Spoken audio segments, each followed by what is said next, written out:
si Daniza Lopez, hatid sa inyo ang mga pinakamainit na balita sa bansa. Dito lamang yan sa News Force. Sa ulo ng mga balita, Bulkang Mayon muling nagbubuga ng abo. ERC umapela sa korte ukol sa kalkulasyon ng Meralco sa presyo ng kuryente. Senador Sherwin Gatchalian humiling ng karagdagang security personnel bunsod ng natatanggap na death threat. 3 araw na gun ban ipapatupad mula Sabado kaugnay ng paparating na SONA. Agri-Party List Representative Wilbert Lee kinondena ang iligal na pagbebenta ng kidney. COMELEC magtatakda ng alituntunin sa paggamit ng AI sa 2025 election. Patas at pantay na balita, komprehensibong ulat para sa pulso ng masa. Ito ang News Force. Para sa unang balita, muling nagbubuga ng abo o phreatic eruption ng Bulkang Mayon na tumagal ng 45 segundo nitong Huwebes, ika-18 ng Hulyo. Bukod dito, nakapagtala rin ng volcanic earthquake at 11 rockfall events ang naturang bulkan. Bagamat hindi nakaabot sa komunidad ang naitalang abo, nananatili pa rin sa alert level 1 status ang bulkan.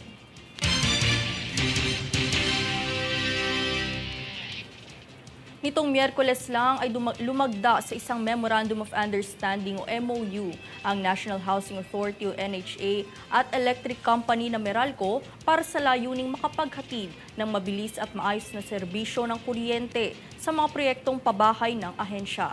Laman ng kasunduan ay ang pagtugon sa pangangailangan sa kuryente ng mga benepisyaryo ng pabahay sa Metro Maynila at mga karatig na lalawigan. Bukod dito ay bubuo rin ng isang technical working group upang magbigay kaalaman sa mga benepisyaryo ukol sa tama at angkop na paggamit ng kuryente.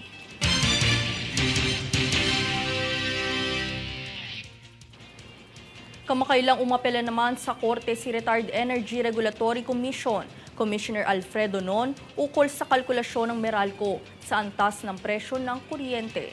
Narito ang buong detalye.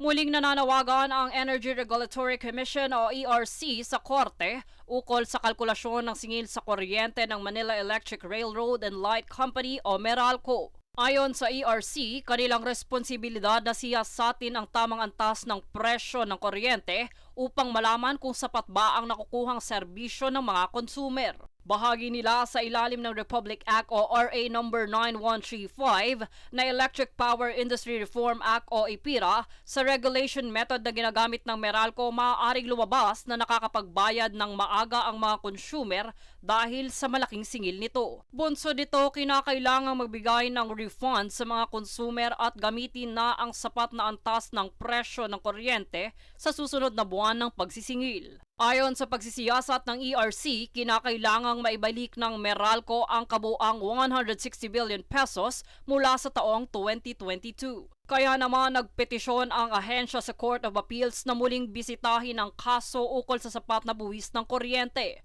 Panawagan ng ERC, huwag sanang madaliin ng Kongreso ang pagpapabago ng prangkisa ng Meralco dahil ang issue ay ninanais din nilang matutukan.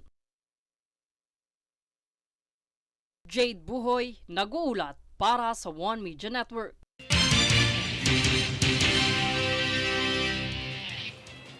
Ibinahagi ng National Disaster Risk Reduction and Management Council o NDRRMC na umakyat na sa 7 ang bilang ng mga nasawi dulot ng matinding pag-ulan sa Mindanao.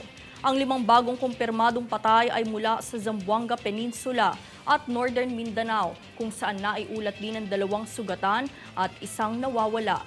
Nasa mahigit 100 kabahayan naman sa Mindanao ang nasira ng matinding sama ng panahon.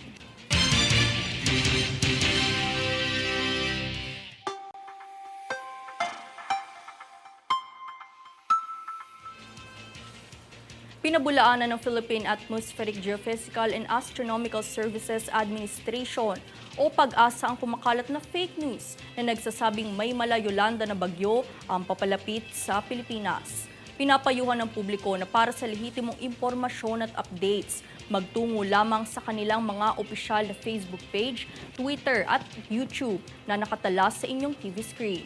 Sa katunayan, tanging aktibong binabantayan ng pag-asa ang isang low-pressure area o LPA sa Calapan City, Occidental, Mindoro sa kasalukuyan.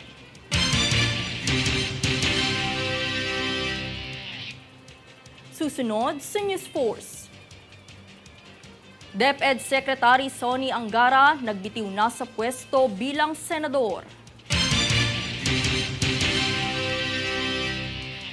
Traffic rerouting plan para sa SONA 2024 ipatutupad sa QC. Senator Win Gatchalian humiling ng karagdagang security personnel bunsod ng natatanggap na death threats. Manatiling nakatutok para sa higit pang mga balita sa pagbabalik ng News Force.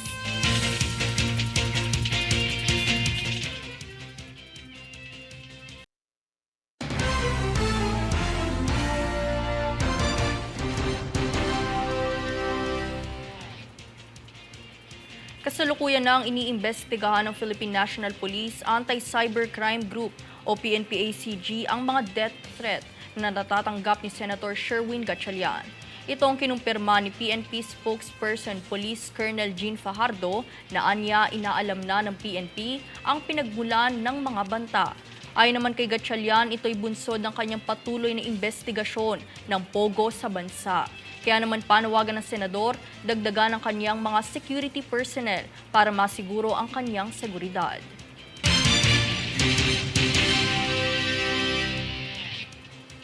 Tuluyan nang nagbitiw sa pwesto bilang senador si Sonny Angara kasabay ng kanyang panunumpa bilang bagong kalihim ng Department of Education o DepEd. Ito'y nakumpirma matapos magsumite ng resignation letter si Angara na anya kinukonsidera ng dating senador na ang kanyang bagong posisyon ay mayroong mabigat na hamon. Pagtitiyak ni Angara, paigtingin niya ang pagsusulong ng mataas na kalidad ng edukasyon sa bansa.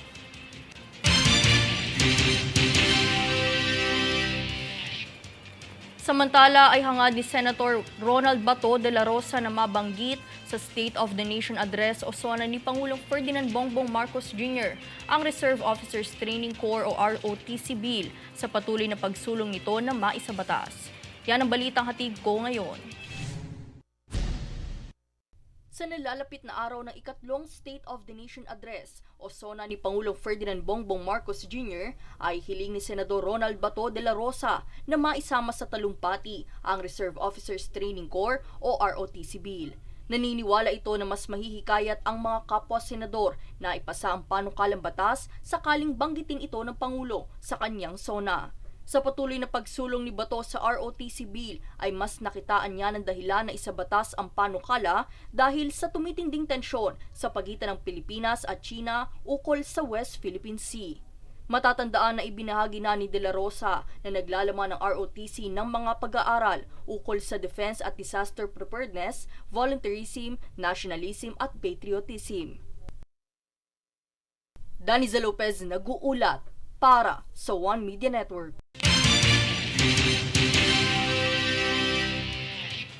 Sa pangunguna ng Metropolitan Manila Development Authority o MMDA ay magpapatupad ng traffic rerouting plan sa ilang lugar sa lungsod ng Quezon para sa ikatlong SONA ni Pangulo sa Lunes. Ang detalye tunghayan sa ulat Princess Castro.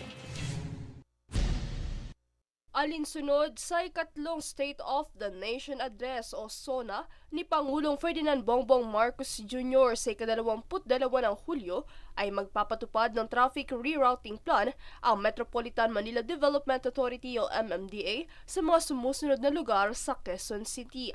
Makakatuwang ng MMDA sa planong ito ang Task Force SONA 2024, Philippine National Police, Quezon City Police District, Presidential Security Group at QC Transport and Traffic Management. Bukod dito ay patutupad din sa darating na Lunes ang zipper lane o counterflow sa Commonwealth Avenue southbound portion para magbigay daan sa mga sasakyan ng mga opisyal ng gobyerno, gayon din sa mga bisitang papunta sa Batasang Pambansa Complex. Kaugnay nito, ay isasara sa mga pampublikong sasakyan ang Batasan IBP Road simula alas 8 ng umaga ng Lunes bilang bahagi ng mga hakbang sa seguridad ng SONA. Dahil dito, pinapayuhan ng mga motorista na dumaan sa mga sumusunod na alternatibong ruta upang maiwasan ang mabigat na daloy ng trapiko sa Commonwealth Avenue at sa paligid ng Batasan Complex. Princess Castro nag-uulat para sa One Media Network.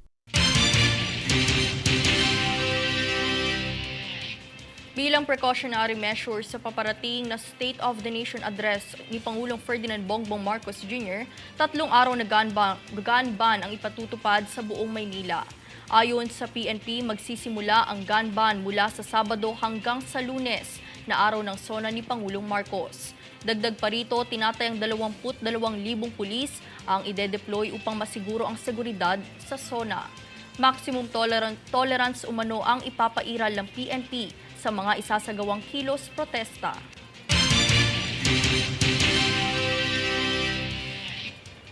Nitong Miyerkules ay ipinagdiwang ng Department of Health o DOH ang kauna-unahang National Cardiopulmonary Resuscitation o CPR Day, alinsunod sa Proclamation No. 511 na nilagdaan ni Pangulong Ferdinand Bongbong Marcos Jr.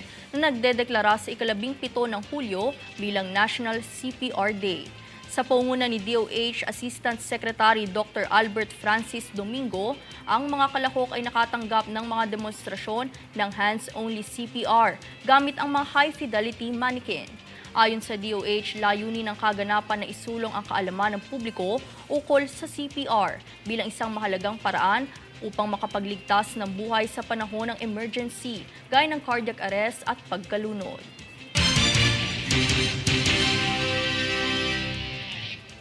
Isinagawa naman ngayong Biyernes ng Taipei Economic and Cultural Office in the Philippines ang 2024 Taiwan Scholarship Award Ceremony para sa mga natatanging Pilipinong scholar na ginawaran ng scholarship sa Taiwan. Ang detalye tunghayan sa ulat ni Princess Castro. 75 Pilipinong scholar ang ginawara ng scholarship ngayong Biyernes, ika-19 ng Hulyo para sa oportunidad na makapag-aral sa mga universidad at paaralan sa Taiwan. Pinangunahan ng Taipei Economic and Cultural Office and the Philippines o TECO ang isinagawang Taiwan Scholarship Award Ceremony ngayong taon. Ang scholarship program na ito ay sa ilalim ng New Southbound Policy na layong pahusayin ng kooperasyon sa pagitan ng Taiwan at mga karatig na bansa. Sa pamuklat na salita, nagbigay ng maikling mensahe at pagbati sa mga scholars si Taiwan Ambassador to the Philippines, His Excellency Wallace Minganchao. We plan to build more collaborations and connections with leading universities in the Philippines for training and recruitment. Students interested in business, technology, agriculture, medicine, tourism, and education, etc. are all very welcome to study in Taiwan. Dagdag pa niya, ang oportunidad na ito ay lubos na makatutulong sa mga scholar para mapahusay at mapabuti ang kanilang skills at kaalaman sa mga piling larangan na maaari nilang magamit sa Pilipinas, Taiwan o saan mang panig ng mundo. Sa panig naman ng mga estudyante, isa ito sa kanilang dream come true, kung saan ibinahagi ni Christine Joy Corpus, scholar para sa larangan ng International Master Program in Agriculture, ang kanyang mga layunin at plano makaraan ng kaniyang pag-aaral. One of the main reasons why I chose Taiwan is because Taiwan is known for its agricultural technology. Sikat talaga ang Taiwan doon. So gusto kong matuto. I want to witness and learn firsthand paano nakakontribute yung agriculture sa rapid economic development ng Taiwan. And so pagbalik ko po ng Pinas after my studies, I am keen on joining the academe because I also want to help nurture the younger generation of plant science researchers po. Samantala, isa si Marit Gonzales sa mga natatanging estudyante na nakapasok para sa bachelor's degree sa larangan ng Biotech and Food Nutrition. Of course, the education offered in the Philippines is very high quality. But I acknowledge na some countries have more updated technology and they definitely are experts in other fields na mas align po with today's society. So for example, technology and semiconductors, which is what drew me to Taiwan in the first place. Bukod kina Gonzales at Corpus, isa rin si Aaron Sinsuat, dating media practitioner ng 18 taon, ang isa sa mga nagpursigeng makapasok bilang scholar sa programa. Learning a different language, especially Chinese, will immediately break barriers. Dito pa lang sa Pilipinas, alam natin that there's so much Chinese who is heading the business sector, even politics, even other companies. So it's very important, if you know the language as well, this will also help in many ways as well. Dagdag pa niyang mensahe, No matter how old you are, importante na patuloy kang nag-aaral. Dahil pag simula, hindi ka mag-aral, patuloy kang tatanda at mawalan ka ng saysay sa mundo. So every opportunity that anyone can learn new things, no matter gaano kakabata, gaano katanda, dapat tuloy-tuloy yan. sa pagtatapos patuloy ang Taiwan sa mga layunin nito na mapabuti ang relasyon sa Pilipinas sa pamamagitan ng mga programa at proyektong nakalatag. Isa na rito anila ang job fair na isasagawa sa rehiyon ng Ilocos sa ika-11 ng Setyembre ngayong taon. Princess Castro nag-uulat para sa One Media Network.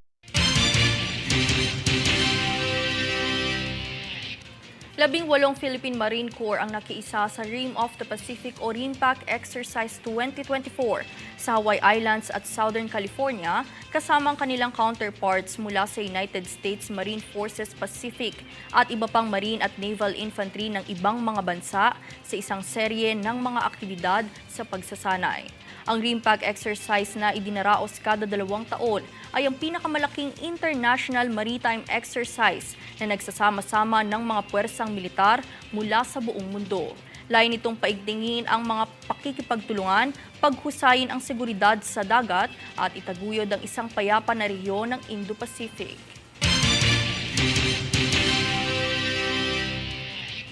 Susunod sa News Force. NBI inaresto ang babaeng nagbebenta ng bata online. Agri Party List Representative Wilbert Lee kinundena ang iligal na pagbebenta ng kidney. DOH nagbabala laban sa pekeng Facebook page na ginagamit ang imahe ni Secretary Herbosa. Manatiling nakatutok para sa higit pang mga balita sa pagbabalik ng News Force.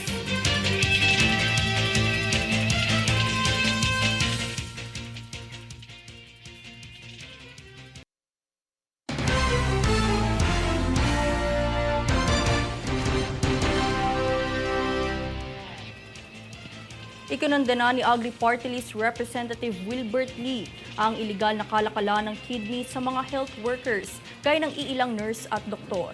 Bunsod nito, inihain ni Lee ang House Resolution bilang 1803 upang maudyok ang Kongreso na imbestigahan ang iligal na pagbebenta ng kidney at ibang internal organs. Paglilinaw niya, isa rin itong paglabag sa Organ Donation Act, maging na Anti-Trafficking in Persons Act dahil binibiktima nito ang maralitang sektor ng lipunan na magbenta upang makaraos sa kahirapan.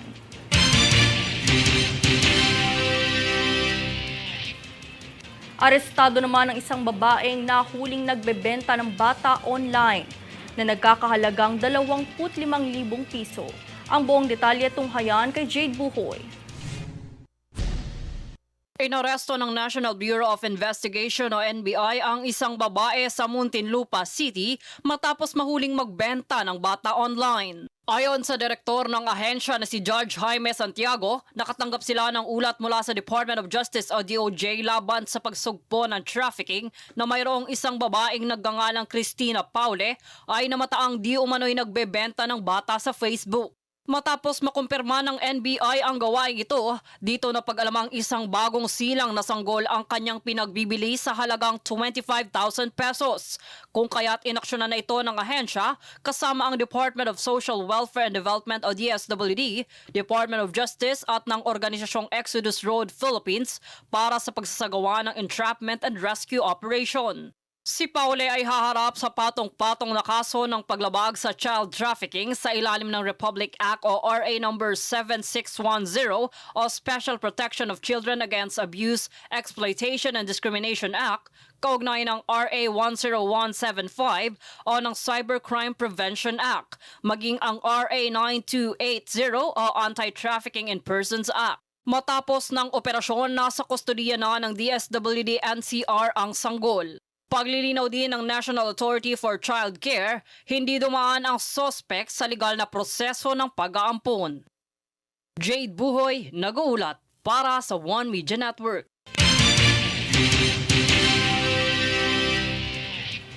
Nitong kamakailan lang ay nagbabala ang Department of Health o DOH sa publiko ukol sa pekeng Facebook page na gumagamit sa imahe ni DOH Secretary Teodoro Herbosa. Nilinaw ng DOH na ang nasabing Facebook page at ang nakasaad, komento o transaksyon na nasa loob nito ay hindi sa anumang paraang nauugnay sa departamento. Samantala ay patuloy namang hinihikayat ng DOH ang publiko na kumuha lamang ng impormasyon mula sa mga mapagkakatiwalaang plataporma tulad ng opisyal na mga plataporma ng DOH na maaaring makita sa inyong TV screen.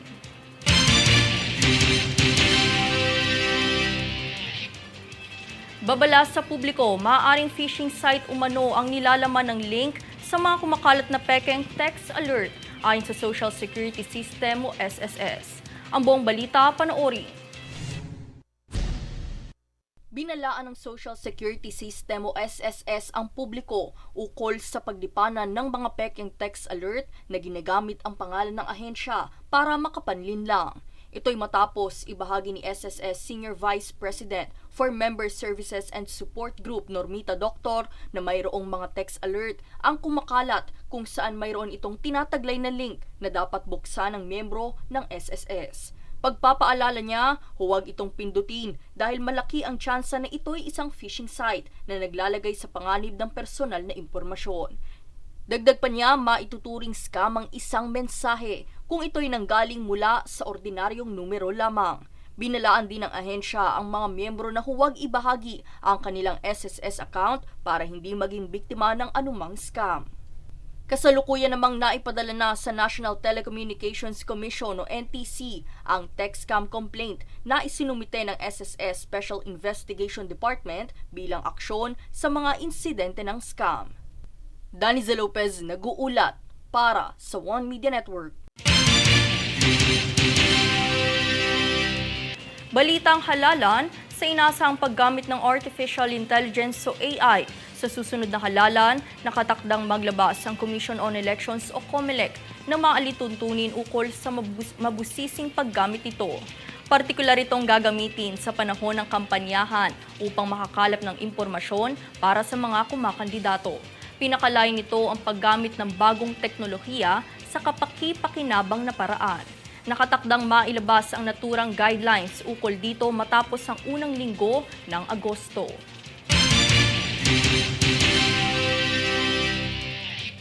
At narito ang recap ng mga nagbabagang balita ngayon. Sa ulo ng mga balita, Bulkang Mayon muling nagbubuga ng abo. ERC umapela sa korte ukol sa kalkulasyon ng Meralco sa presyo ng kuryente. Senador Sherwin Gatchalian humiling ng karagdagang security personnel bunsod ng natatanggap na death threat. 3 araw na gun ban ipapatupad mula Sabado kaugnay ng paparating na SONA.